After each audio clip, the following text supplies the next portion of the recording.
सरकार बदली तो कोर्ट के नियम भी बदले गए। जहां उम्मीद थी न्याय की, वहीं से निराशा मिली। एक देश एक कानून, लेकिन अपराधियों को सजा चेहरे देखकर। यहाँ क्रिसमस में उत्पाद मचाने वालों को जमानत मिल जाती है और बाबा राम रहीम को पैरोल मिल जाती है। उन्नाव रेलवे सिंगर को भी बेल मिल जाती है, मगर उमर खालिद जैसे लोगों को जेल में सड़ना पड़ता है। मुसलमान का नाम देखते ही कानून बदला जाता है, जज्बात बदले जाते हैं। आखिर क्यों?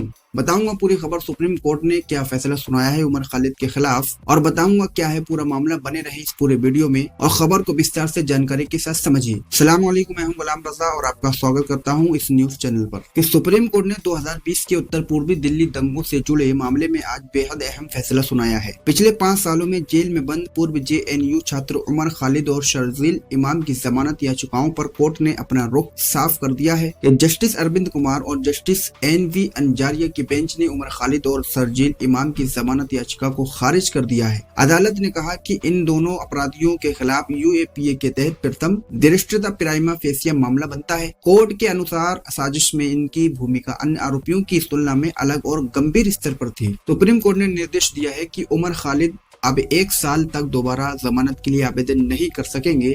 हालांकि वे गवाहों के बयान दर्ज होने के बाद या 1 साल बीतने पर नई याचिका लगा सकते हैं। इसी मामले में कोर्ट ने 5 अन्य आरोपी गुलफिशा फातिमा, मीरान हैदर, शिफा उर रहमान, मोहम्मद सलीम खान और शादाब अहमद को सशर्त जमानत दे दी है। उमर खालिद को सितंबर 2020 में दिल्ली पुलिस ने गिरफ्तार किया था।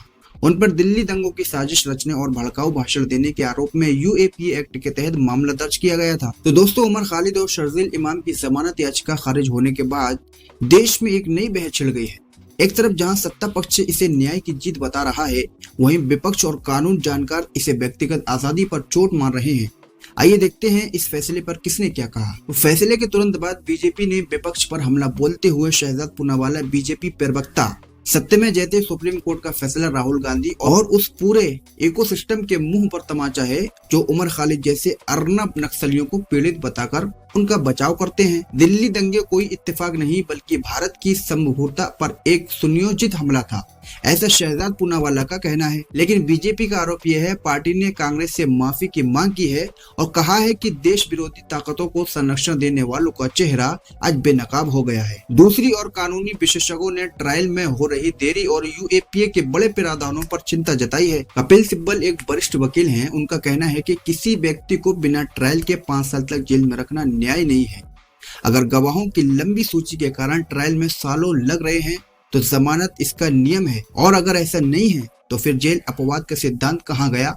ये हमारी आपराधिक न्याय प्रणाली की विफलता को दर्शाता है, ऐसा कपिल सिब्बल का कहना है। अभिषेक मनु सिंघवी उन्होंने दलील दी कि जब घटना के समय आरोपी मौके पर मौजूद ही नहीं था तो उसे इतने लंबे समय तक सलाखों के पीछे रखना प्री ट्रायल सजा जैसा है। दोस्तों, इस मामले को लेकर विपक्षी नेताओं ने सोशल मीडिया पर लिखा कि यह फैसला असहमति की आवाज को कुचलने जैसा है। उन्होंने सवाल उठाया कि अगर 5 अन्य 6 आरोपियों को जमानत मिल सकती है तो मुख्य आधार पर उमर और शर्जील को अलग क्यों रखा गया है, उनको जमानत क्यों नहीं दी गई? उमर खालिद के पिता इलियास ने भावुक होते हुए कहा, हमें अदालत पर भरोसा था लेकिन इस फैसले ने हमें निशब्द कर दिया है। हम हार नहीं मानेंगे और कानूनी लड़ाई जारी रखेंगे। कानूनी विशेषज्ञों का मानना है कि ये फैसला भविष्य में UAPA के अन्य मामलों में व्यक्तिगत भूमिका के आधार पर जमानत के लिए एक मिसाल बनेगा। अब हमें यह देखना है कि इस मामले पर कब निष्पक्ष होकर कोर्ट अपना फैसला सुनाती है। अगले अपडेट के लिए इस चैनल को सब्सक्राइब जरूर करें और वीडियो लाइक शेयर कमेंट करके अपनी राय दें। दोस्तों, आपका बहुत बहुत शुक्रिया। जय हिंद।